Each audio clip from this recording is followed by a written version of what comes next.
And we are live.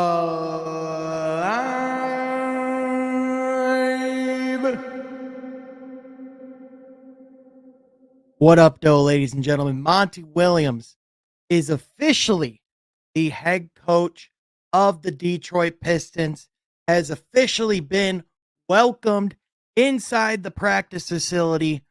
It was a eventful, action-packed 30 minutes, about 45 minutes of listening to Monty Williams, Troy Weaver, and Tom Gores talk.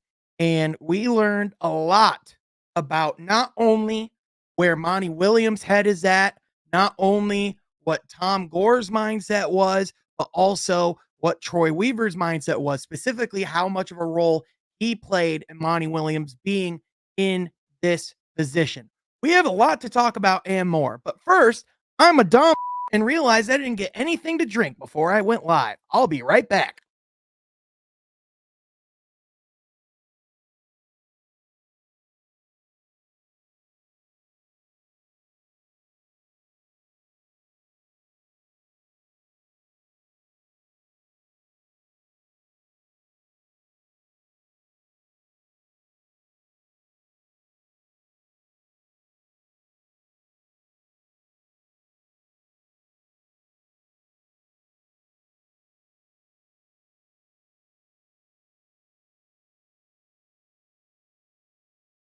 All right. I hope you guys enjoyed my chair. Be sure you like and subscribe from Half Chair coming tomorrow. Anyway, Monty Williams is here. You're damn straight. The real ones know that didn't take that long. Thank you.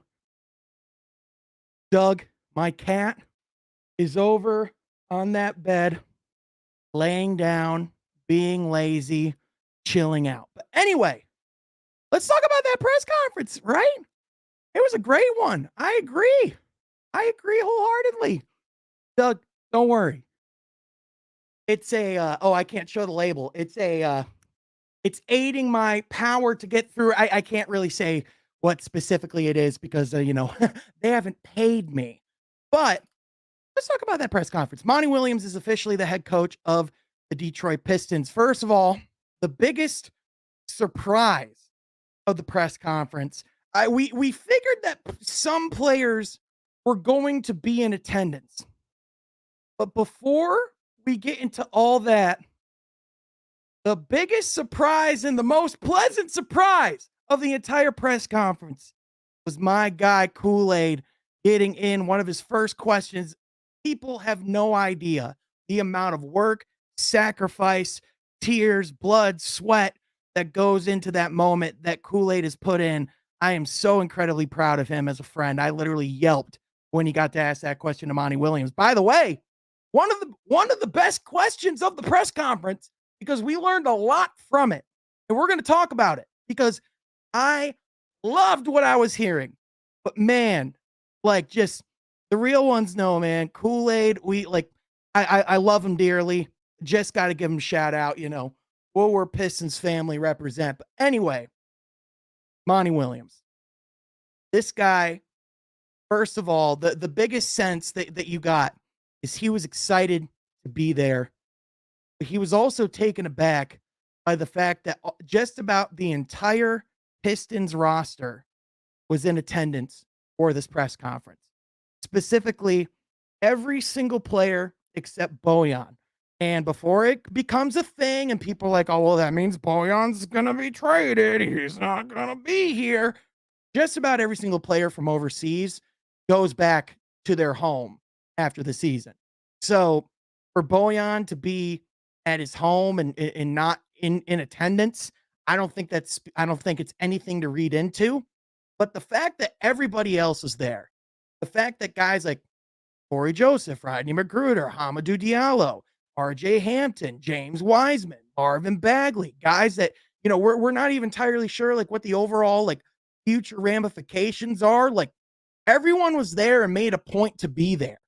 But also you hear about how Monty was saying that these guys or like Troy and Tom were talking about how these guys were still holding practices in their absence. These guys were still maintaining a culture. We're still getting together and putting in work.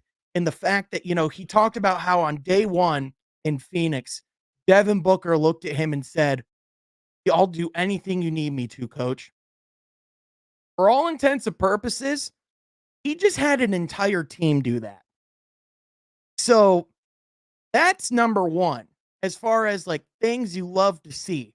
And the fact that they mentioned it multiple times, the fact that Troy and Monty talked about they will put this locker room against anybody. And I know everyone, is going to go, well, what about the Warriors? What about the Lakers? What about the Nuggets? Well, it's like we're not talking about the like overall roster. We're talking about the character of the men that are within that locker room, the culture, the locker room is a different thing. And the fact that, Monty talked about how he doesn't have to come in and do a lot of the dirty work and the foundation work that Dwayne Casey did, a lot of the blood, sweat, and tears that he shed over the last few years. So the fact that he was very, like the fact that he was very sold not only by, Troy Weaver and the roster that he put into place, but also straight up, he said the generosity of Tom Gores. He didn't dance around or shy about the money issue. And in fact, he said, we often talk about the money or don't want to talk about the money, but in this case, he said, yeah, it's something that should be celebrated. And I agree because it's an investment. But if you listen to this guy talk, Monty Williams is not a guy that's entirely motivated by money. This is a guy that is very faith-based, family-based, relationship-based, and the fact that, he said that his mentor and his pastor told him that, it's a lot of times you think about what you can do for a group, but he talked about what this group can do for him.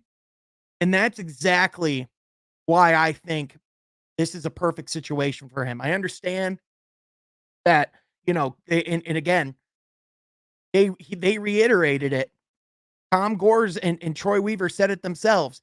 Top teams wanted him. They were interested in him.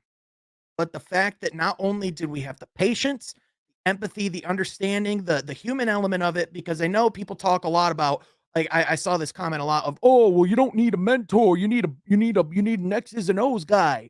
Oh, you need a basketball guy. But the reality of it is, all right, Book of Basketball by Bill Simmons, one of my favorite books of all time. It literally one of the first chapters is him with Isaiah Thomas in a topless pool in Las Vegas. Absolutely incredible story. I don't want to spoil all that. That's a whole other rabbit hole we can go down. But the biggest thing about it, Isaiah Thomas, he like uh, Bill Simmons asked Isaiah, "What's the secret to winning? What's the secret to basketball?" Because he had heard Isaiah allude to this before in press conferences and in other areas. And he said, the secret to basketball is it has nothing to do with basketball. And what that means is that it's about guys who are in it for things that are bigger than themselves, that there's a culture, that there's a group that is genuinely desiring to win and win for each other. I mean, we just saw just last night, right? Like every now that the Denver Nuggets are champions, you look at the team that won the chip and you go, how do we replicate that? Well, it's easy. You build a culture. You do it organically. We're seeing, especially, I know we talk a lot about super teams and, about all these potential dynasties that are being built. I just saw something today in the last 10 years in Adam Silver's 10 years, there have been 7 different champions. Let me pull this up just for reference. I thought this is a really interesting tweet.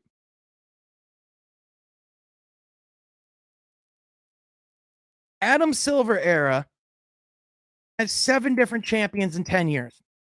Spurs, Warriors, Cavs, Raptors, Lakers, Bucks, Nuggets. David Stern era, the previous general manager, had 8 different champions in 30 years. 8 titles, 8 different champions in 30 years. We've had 7 different in 10. So what does that tell you? For one, the league's making it so that you essentially aren't going to be able to build it entirely through free agency.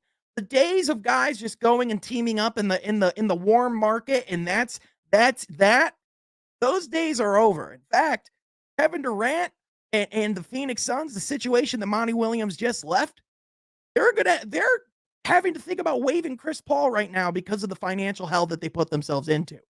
We actually the podcast that comes out tomorrow with Troy, Jeff, and I, we actually talk about the new collective bargaining agreement, the two aprons, and exactly how that works. I break it down and explain it a little bit more.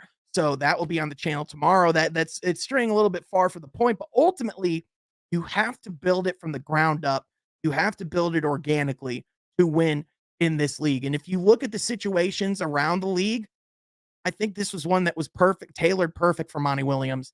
And I think is perfect for Monty Williams. Like, I think it is going to be a breath of fresh air to be around a group of young players again. But also at the same time, they made it pretty clear this is time to take the next step. Troy Weaver was asked, are you guys thinking about taking the next step? What does this mean, for as terms to winning? We're ready to take next step. It's time to start winning games. We're here. It's that time.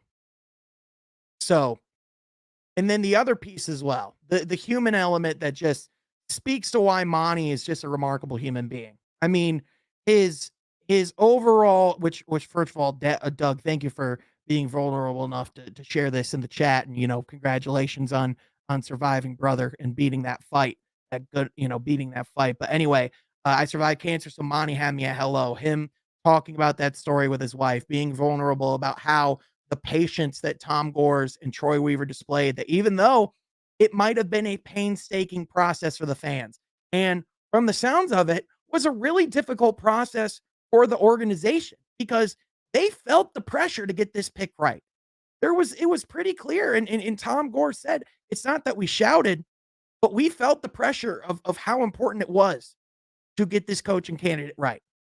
And yeah, Troy might have liked other guys, and there might have been other candidates, and they might have felt the pressure at a certain point to pull the trigger and go get their coach.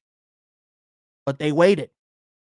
They kept Monty in their thoughts, and Monty said himself, he thought that situation was total chalked. But then he got the text, and it happened almost instantly from there.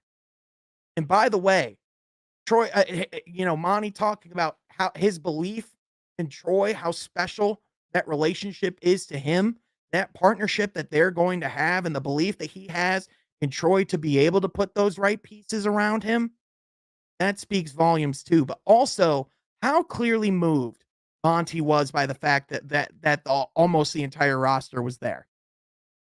I mean, that was a big thing.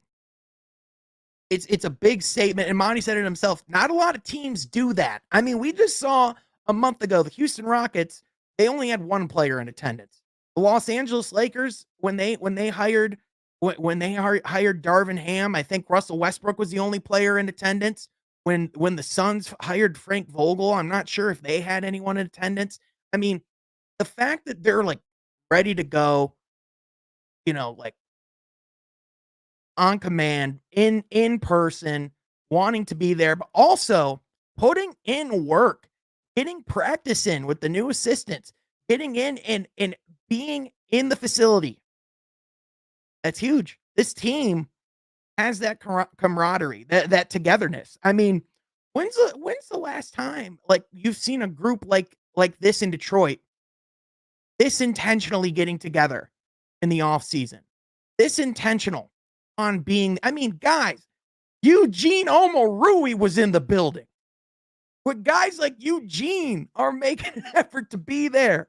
And God bless Eugene, man. I'm not trying to disparage Eugene. It's just if you watched Woodward Pistons Table Talk last week, you'll understand that a little bit more than anyone else. But also the fact that Monty was clearly excited about the prospect of building a winner in Detroit. And he talked about it. This city gets a lot of crap. People like Gilbert Arenas can try and disparage the city of Detroit all that he wants.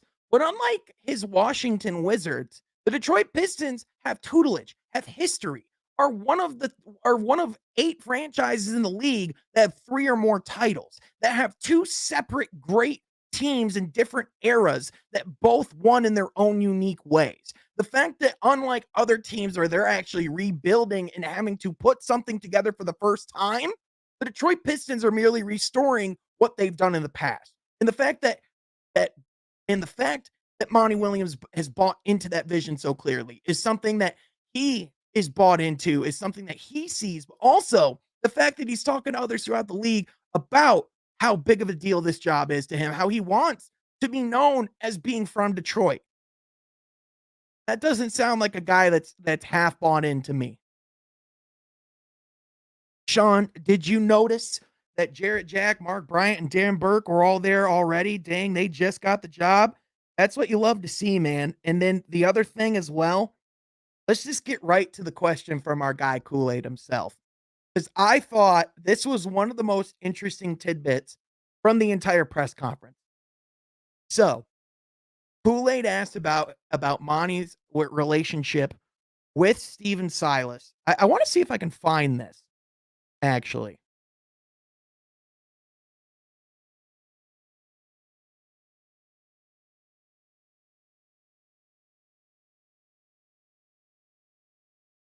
Yeah, I'll do that later. Anyway, Steven Silas essentially he talked about how Steven Silas was looking at a situation already, was essentially in talks for another job.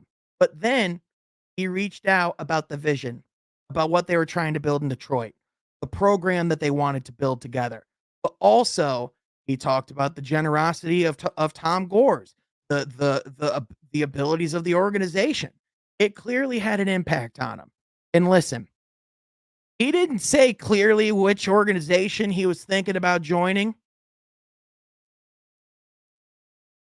but this was a few weeks ago.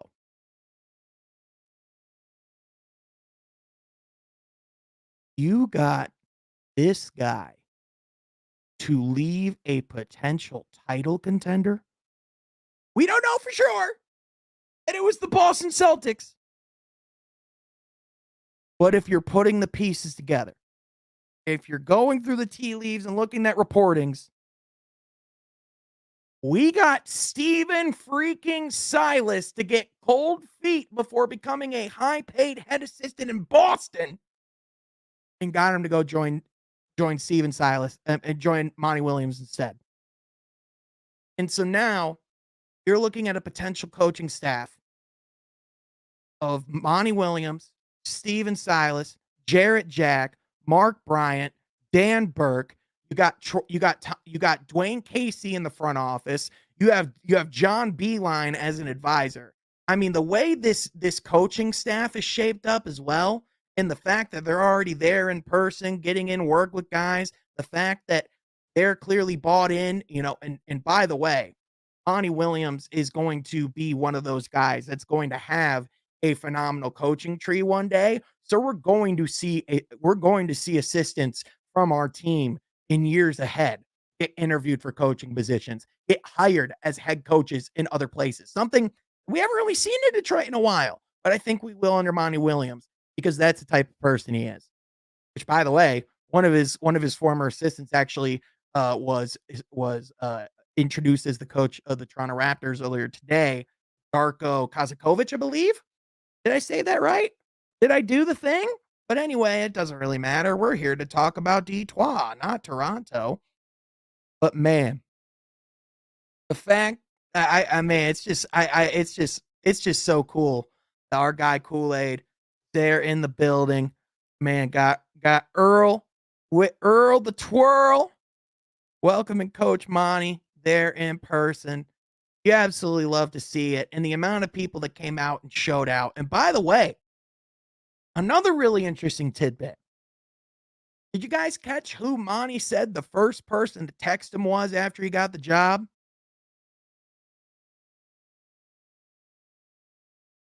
Chauncey!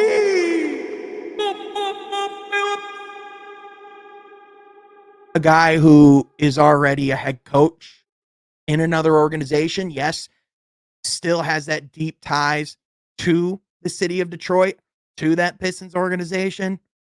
But the fact that he has that love and admiration to reach out, and the fact that he said that so many people reached out to congratulate him, specifically people from that organization, from that franchise, it's clear, man. So many people want to see a winner in this city.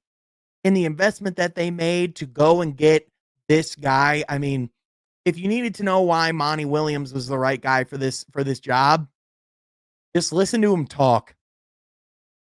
Like, quite frankly, I can say as much as I want about Monty Williams, but it doesn't speak to his character, to his acumen, and the other things as well was, the fact that, he talked about how, how it was important that he had, Dwayne Casey there to lay that foundation, to do a lot of the hard work, how it does make his job a lot easier day one. And so now that we know the direction that we're heading, now that we know that he's going to be leading this franchise going forward, now that we know that he's going to be in house, now that we know why he's here, now that we know his intentions, I mean, I feel like a lot of the questions are answered, man. Any doubters, any cynics of questioning whether or not he wants to be here, that sounded like a guy that wants to be here. So, absolutely love to see it.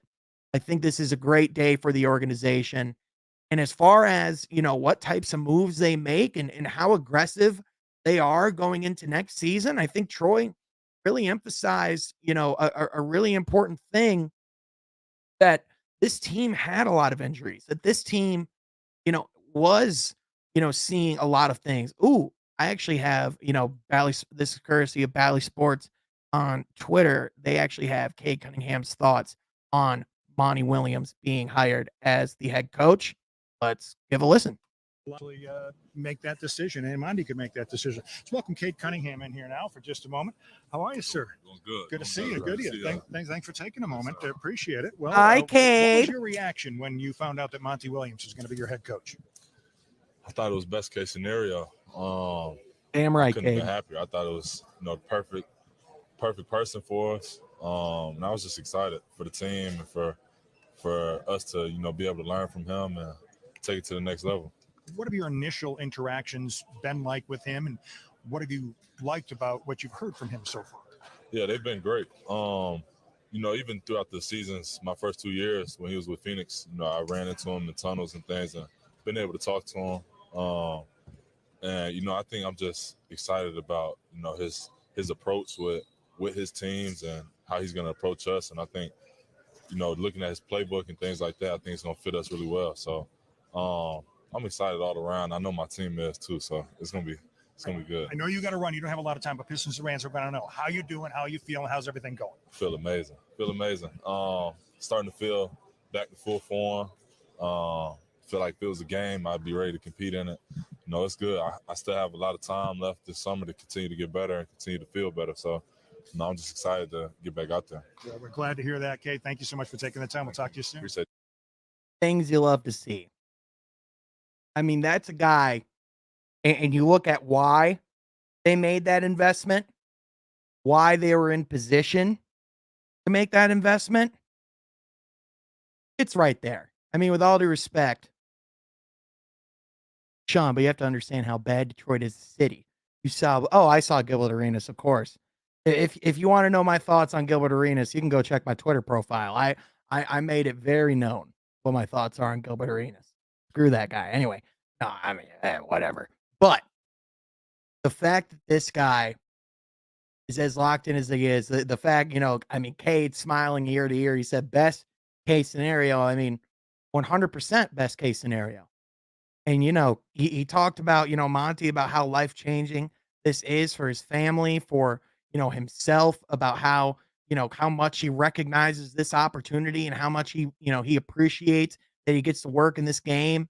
And the fact that, the fact that his wife is got that A-OK, that she is all clear, that he feels ready to be able to step in this situation. And I think, yes, it is, you're still going to see a young team that has to go through a lot of growing pains and has to learn the system that Monty Williams has to put in place. But at the same time, I think you're going to see a guy going through those growths and you're going to see specifically how much that's going to help. Now, not to just keep watching clips, but I do want to see what Jaden Ivey's reactions were as well. We'll watch that real quick. We'll take a couple questions and we'll probably wrap up for now, but we'll be going live at some point tonight, more than likely, with our boy Kool-Aid on Woodward Pistons. So be sure you're subscribed over there for that. Kool-Aid and I were already talking about potentially doing some content tonight.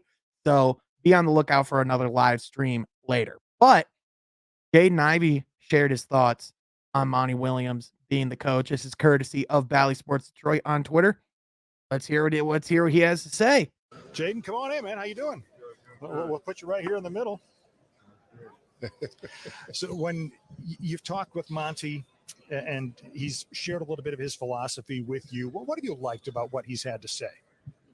I've loved all of it so far, and I kind of just want to go into not really the basketball part, but the person part. You can just tell, how he speaks in his voice, and what he talks about his family, and the things that he values in life, and I kind of just see the person that he is, and that's the person that we need, for him to lead us. And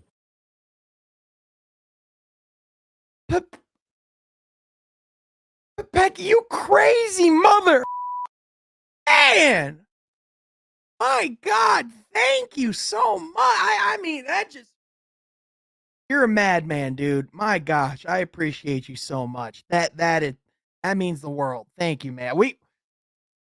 Let's get back to the video real quick. That just floored me. My gosh, but Peggy, you're too generous, man. Thank you. Get us back to restoring this franchise, and get us back to winning. And I'm most importantly, really excited and ecstatic for that part. You mentioned those personable intangibles that the coach has. What does that do for your team as a team? It just gives us confidence to go out there and compete, and knowing that he always has our back, through everything, and he wants us to succeed, so he's gonna put us in those positions to succeed. The NBA concluded last night, crowned the Denver Nuggets as NBA champions. How excited are you with a new coach to move forward with your team? I'm very excited. Very honored to be a part of this organization. Like I say, a lot, and to be a part of, just to say, I play for the Detroit Pistons, and I get to play with a great group of guys, and finally we have a new coach, that we have, and we're super blessed to be in this position today, and just going to keep rolling, keep working every single day. Jaden, he mentioned a couple of times how important it was that all of you were here today. What went into making that decision, and why was it important you guys came out and supported him here this afternoon? I think we waited a long time, for this to happen, and obviously, disappointed with our season last year, but I feel like we showed a lot of growth towards the end of the season, and we made some changes during the off season, and having Monty come in as a new head coach, we wanted to just say how we support him from day one, day one that we support him and are here for him. And Don't think I can't notice that beautiful noggin of Kool-Aid's right there. Don't think I ain't marveling at that beautiful noggin of my boy Brandon right there in between those guys. Don't think that's not on my mind. You are so crazy, man, and I mean that in the best possible. Like that seriously means the world, dude. Just from the bottom of my heart. Thank you. But man, I mean, the first of all, I mean, you could just hear the enthusiasm, from each and every guy on this team, and how much it means to them to have that type of top shelf guy. I mean, Monty Williams is just one of the best human beings in the game of basketball, one of the best leaders in the game of basketball. So the fact that you hear someone like him who is that in tune, someone who is that wise, with that experience, has been through as much as he's been through, but also is as energetic, as passionate as Monty Williams is about the game of basketball. It's going to be great. Logan asks, getting away from restricted free agency, looking just strictly at unrestricted free agents, could you see the Pistons signing Kelly Oubre? Great question, Logan. I definitely could see him as being someone that they have on their radar. I could certainly see him being, kind of a secondary or tertiary plan. But ultimately, I don't really see that being the case. I think he's going to be someone that if he is on their list, he's probably, a plan C, a plan maybe. But, as far as, I really do think that, guys like Alec Burks fill a very similar role to what a guy like Kelly Oubre can bring. And so in my opinion, if you're going to go and spend, that like, some premium dollar to go get a good wing this off season, I think you do your best to go get a guy like Jeremy Grant, which by the way, with the reports that we're hearing about the Pelicans potentially wanting to go get Scoot Henderson, we have no idea. Brian Windhorst said there are as much as 4 teams that could potentially move in the top 10, including Detroit, including Houston, including Portland. We have no idea what the heck's going to happen. Is the trade rumors of beef stew true? Now, let's pull up what those rumors are specifically, just so we can get context, talk about what they could be specifically. And this is from Bleacher Report, and he said, and it is from Francisco Rosa, who said, apparently, Pistons Isaiah Stewart viewed as movable piece in offseason. This is like the most vague report that could mean quite literally anything.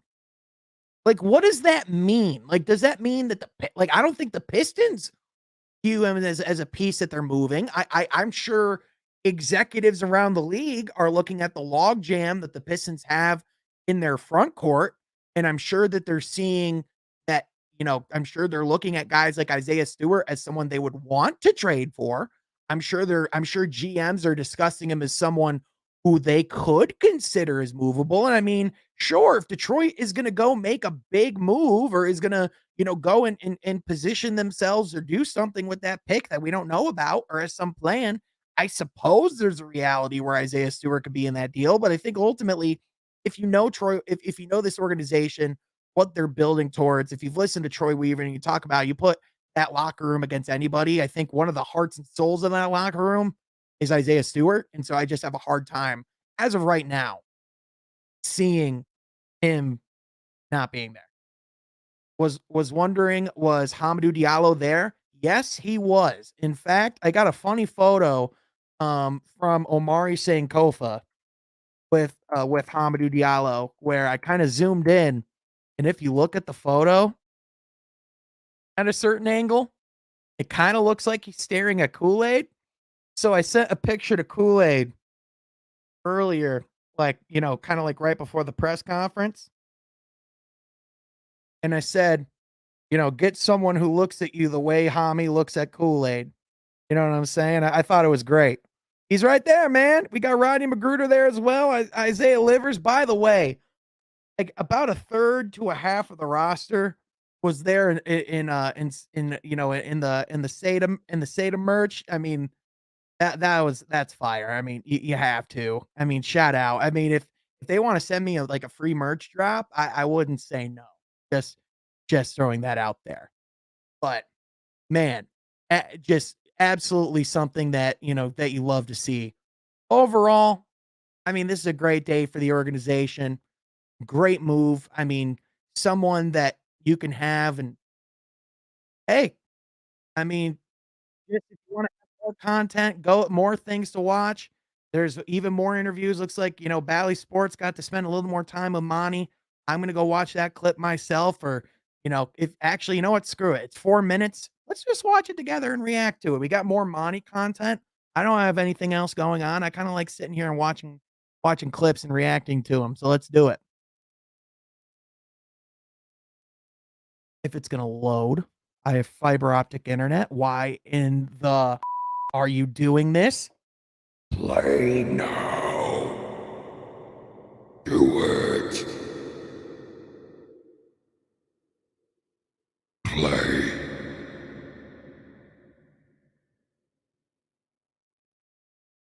Well, that's not gonna happen.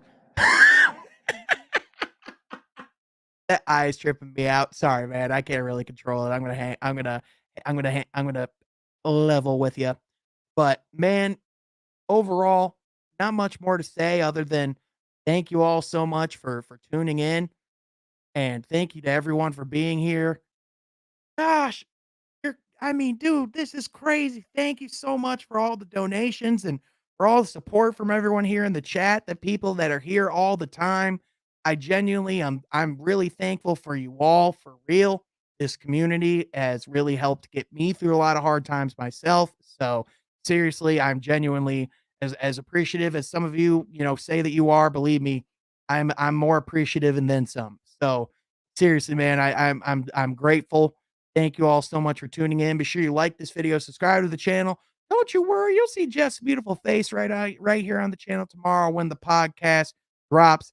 But man, be sure you like this video, subscribe to the channel, and be sure that you're staying tuned for the content. Specifically, we have draft day coming up. We're going to have some more people coming on the podcast here soon. Expect a pod with the man, the myth himself, the guy who got to ask the first question to Monty Williams. Rod Beard will be joining the podcast.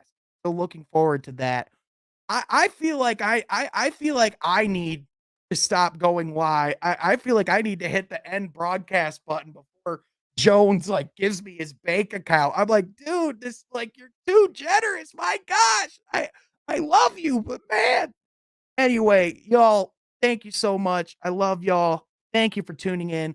We'll catch you guys next time from Half Court. We back in the content grind, baby. Be sure you're subscribed.